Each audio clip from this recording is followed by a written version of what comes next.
तो दोस्तों आप सब लोगों को पता ही होगा कि साल 2020 में चाइना की तरफ से भारत के बॉर्डर के अंदर प्रवेश करने का प्रयास चलाया गया था और उसके बाद से ही चाइना और भारत में बॉर्डर में एक तरीके का टेंशन बढ़ा हुआ है, खास करके भारत के उत्तरी क्षेत्र में मतलब लद्दाख में। और अब रिपोर्टों में बताया जा रहा है कि चाइना की तरफ से भारत के साथ लगे हुए बॉर्डर के नजदीक मतलब लाइन ऑफ एक्चुअल कंट्रोल के नजदीक रशियन टॉर M1 जैसे मिसाइलों के चाइनीज क्लोन मतलब HQ-17 surface to air missile defence सिस्टमों को तैनात किया जा सकता है। दोस्तों आज के इस वीडियो में मैं आप लोगों को चाइना के ये नया तैनाती के बारे में बताऊंगा, साथ में वीडियो के आखिरी हिस्से में आपको ये भी बताऊंगा कि ऐसा क्या हुआ कि आज से करीबन 2 साल पहले जहां पे टर्की को S-400 सिस्टमों की डिलीवरी किया गया था, तो वहीं पे 2 साल बीतने के बावजूद अब तक टर्की के द्वारा इन मिसाइलों को क्यों ऑपरेशनल करना पॉसिबल नहीं हो पाया। तो दोस्तों इन दोनों विषयों के बारे में डिटेल में जानने के लिए वीडियो के आखिर तक बने रहिए और चैनल को सब्सक्राइब और वीडियो को लाइक जरूर कीजिए। तो दोस्तों हाल ही के कुछ रिपोर्टों में खुलासा किया गया है कि जो चाइना के पीपल लिबरेशन आर्मी मतलब PLA के शिंगजियान मिलिट्री कमांड है, उसने रिसेंटली कुछ बड़े आकार के हथियारों को अपने बेड़े में कमीशन किया है, जिनमें advance air defence system, artillery, multiple rocket जैसे सिस्टम शामिल है। और चाइनीज एक्सपर्टों को हाल ही में इस तरीके के हथियारों के शामिल होने को लेकर बयानबाजी करते हुए देखा गया है और उनका यह भी कहना है कि इससे जो हाल ही का सिचुएशन बना हुआ है मतलब भारत और चाइना के बीच में जो टेंशन का सिचुएशन बना है, उस दरमियान चाइना के ट्रूप्स के एंगेजमेंट और रेस्पॉन्स कैपेबिलिटी मजबूत होगा। इवन चाइनीज मीडिया में तो ये भी बताया जा रहा है कि इस तरीके के हथियारों को शामिल करने को लेके एक सेरेमनी को भी आयोजित किया गया था। रिपोर्ट के मुताबिक जिन हथियारों को शामिल किया गया है उनमें HQ-17A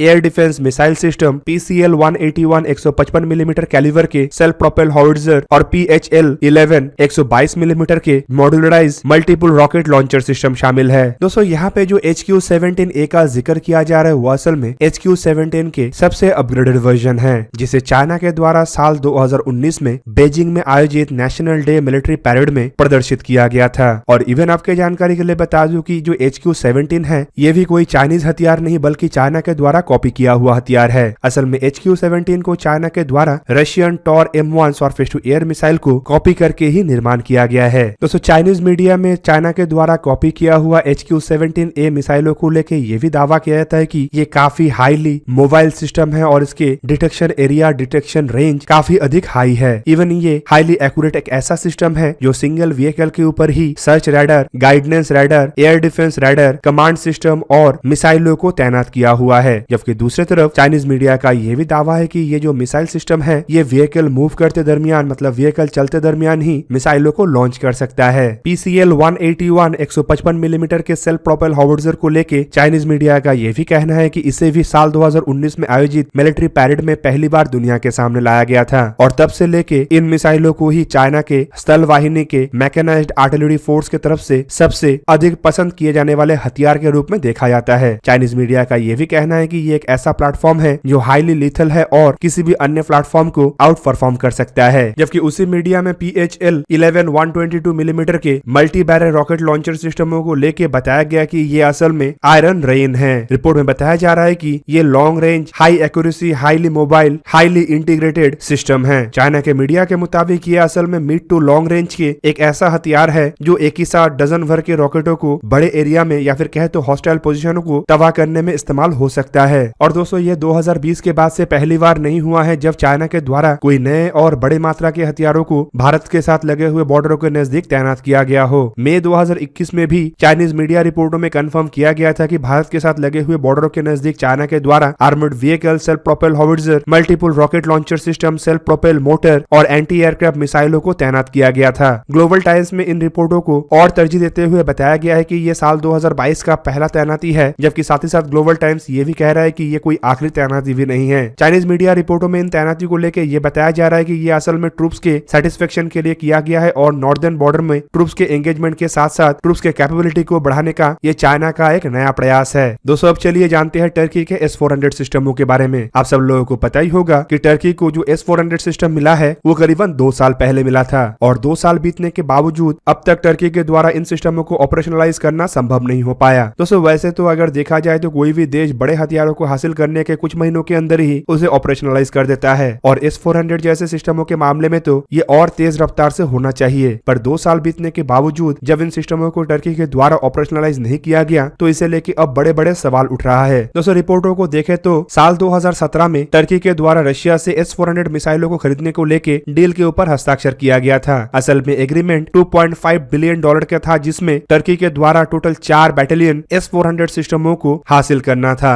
रशिया के द्वारा डील के तहत जुलाई 2019 में पहले S-400 सिस्टमों को टर्की को डिलीवर किया गया। तो S-400 खरीदना जहाँ पे टर्की के लिए एक बहुत ही बड़ा चुनौती था, क्योंकि इससे टर्की को सैंक्शन का डर था और आखिरकार टर्की को सैंक्शन भी झेलना पड़ा और अमेरिका के द्वारा F-35 प्रोजेक्ट से बाहर निकालने के अलावा कई तरीके के अन्य प्रतिबंध भी टर्की के ऊपर लगाया गया। पर दोस्तों, इतने बड़े प्रतिबंध झेलने के बावजूद जहाँ पे टर्की की तरफ से हिम्मत दिखा के S-400 खरीदा गया, तो वहीं पे क्यों अब तक इसे ऑपरेशनलाइज नहीं किया गया, ये भी एक तरीके का सवाल बन रहा है। दूसरी तरफ अगर भारत और रशिया के S-400 डील को देखा जाए तो भारत ने टर्की के लगभग एक साल के बाद मतलब अक्टूबर 2018 में रशिया के साथ 5 S-400 बैटरीज को लेके समझौता किया था और समझौते के तहत रशिया के द्वारा भी तय समय पे मतलब दिसंबर 2021 में S-400 मिसाइलों की डिलीवरी भारत को कर दिया गया और रिपोर्ट के मुताबिक भारत आने वाले कुछ महीनों के अंदर इन मिसाइलों को ऑपरेशनलाइज करेगा। मतलब अगर हिसाब लगाया जाए तो भारत को S-400 मिलने के 3 से 4 महीने के अंदर ही भारत इसे ऑपरेशनलाइज करने का तैयारी कर रहा है। मतलब ऑब्वियसली यहाँ पे एक बहुत बड़ा शक का बात बनता है कि आइदर टर्की और रशिया में S-400 डील को लेके कोई बहुत बड़ा झोल हुआ है या फिर टर्की के ऊपर ऐसा और भी बड़े कोई प्रतिबंध का आशंका है, जिसकी वजह से टर्की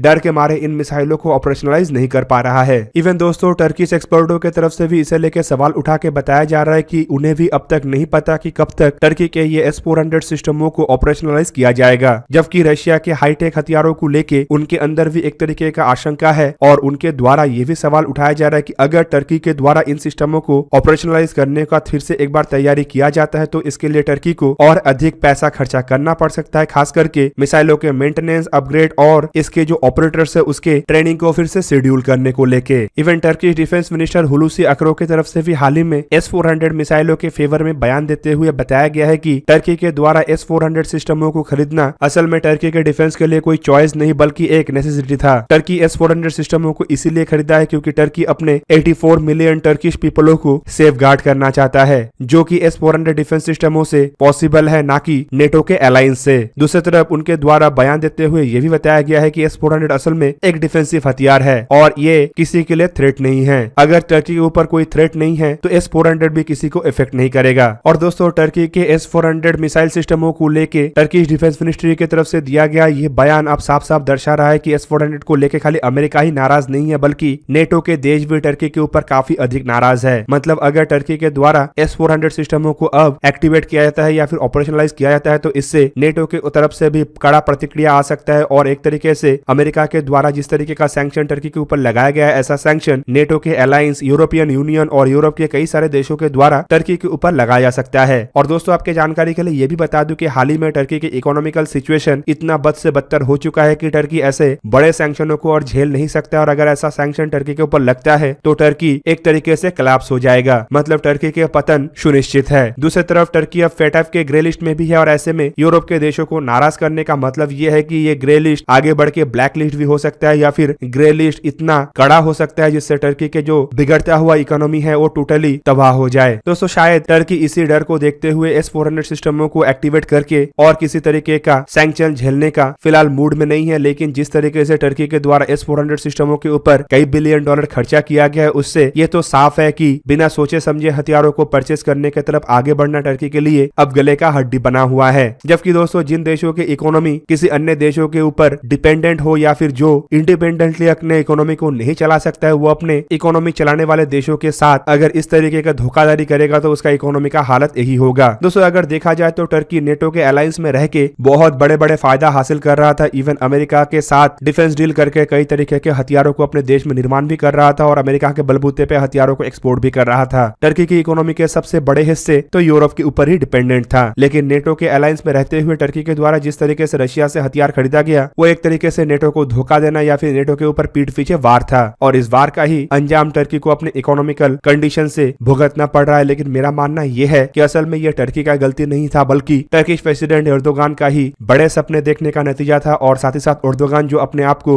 मुस्लिम वर्ल्ड का लीडर बनाने का सपना देख रहा है उसका ही नतीजा अब टर्की के लोग भुगत रहे हैं। तो दोस्तों, ये था आज का वीडियो। अगर आपको वीडियो अच्छा लगा तो लाइक कीजिए और मेरे चैनल को सब्सक्राइब कीजिए और साथ में बना हुआ बेल आइकन को भी प्रेस कर दीजिए ताकि आप मेरा वीडियो देख पाए सबसे पहले। जय हिंद।